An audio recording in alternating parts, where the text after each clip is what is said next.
सटाना दूरे हटाना मोके जगावेला खुद रात भर तू जागेला।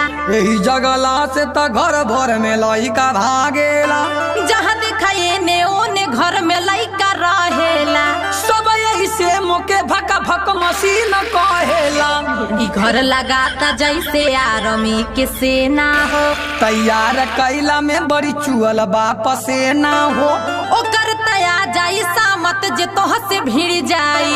ये सब चाहिए जे बॉर्डर पे युद्ध छिड़ जाई। तोहार भाई न समझावस जाके आड़े हो।